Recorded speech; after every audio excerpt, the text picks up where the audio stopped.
नमस्कार, जनसत्ता में आपका स्वागत है। तमिलनाडु के कुन्नूर के जंगलों में बुधवार को सेना का Mi-17 हेलीकॉप्टर क्रैश हुआ और 12 लोगों के साथ देश के महायोद्धा जनरल बिपिन रावत ने दुनिया को अलविदा कह दिया। Mi-17 ये वही हेलीकॉप्टर है जिसने कारगिल की जंग में पाकिस्तानी सैनिकों के छक्के छुड़ाए थे। बेहद भरोसेमंद एडवांस टेक्नोलॉजी पर बेस्ड इतना ताकतवर हेलीकॉप्टर क्रैश कैसे हुआ, ये सवाल हर तरफ सुनाई दे रहा है। आपको इस हेलीकॉप्टर की खासियत और ताकत दिखाते हैं। इसे सबसे आधुनिक हेलीकॉप्टर क्यों कहा जाता है?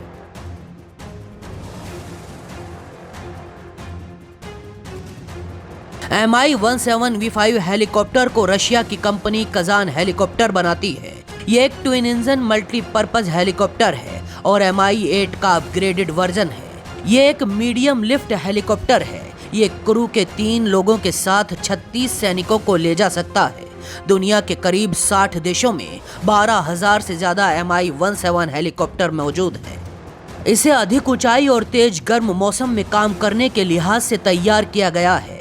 Mi-17 की गिनती दुनिया के सबसे एडवांस ट्रांसपोर्ट हेलीकॉप्टरों में की जाती है। इसीलिए इसका इस्तेमाल rescue mission, transportation, heavy lift और वीवीआईपी मूवमेंट में होता है। ये 36,000 किलो तक का वजन उठा सकता है। जिन Mi-17 को वीवीआईपी के लिए मॉडिफाई किया जाता है उसमें 20 लोग बैठ सकते हैं।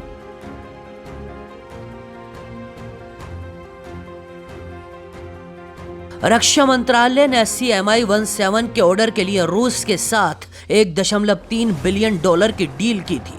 2011 से इनकी डिलीवरी शुरू हुई थी। 2013 तक 36 Mi सीरीज के हेलीकॉप्टर भारत को मिल चुके थे। भारत को Mi-17 की आखिरी खेप जुलाई 2018 में मिली थी।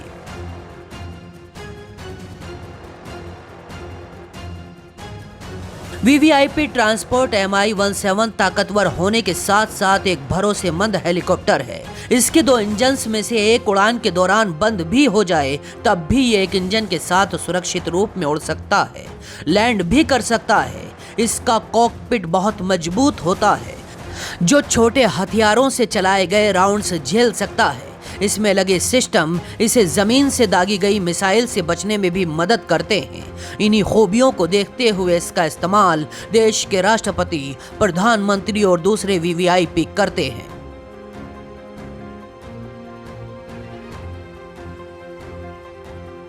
हेलीकॉप्टर में जब भी कोई वीवीआईपी उड़ान भरने वाले होते हैं तो सबसे पहले प्रोटोकॉल के तहत हेलीकॉप्टर की सिक्योरिटी के लिहाज से जांच होती है। ये जांच तकनीकी तौर पर एक्सपर्ट करते हैं। 250 किलोमीटर प्रति घंटा की रफ्तार से उड़ने वाला यह हेलीकॉप्टर पहली बार भारत में क्रैश हुआ है।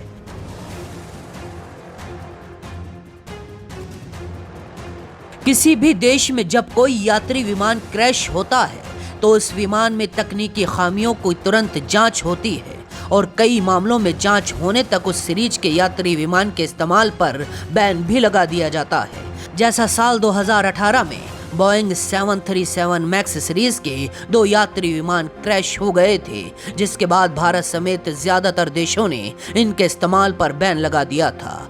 लगभग 1.5 साल तक ये विमान रनवे पर खड़े रहे थे, लेकिन सेना में इस प्रक्रिया को नहीं अपनाया जाता है। भारत में साल 2012 तक मिग सीरीज के 872 में से 482 विमान क्रैश हुए, यानी आधे से ज्यादा समय के साथ दुर्घटनाग्रस्त हो गए। लेकिन इसके बावजूद इन विमानों का इस्तेमाल कई दशकों तक हुआ था।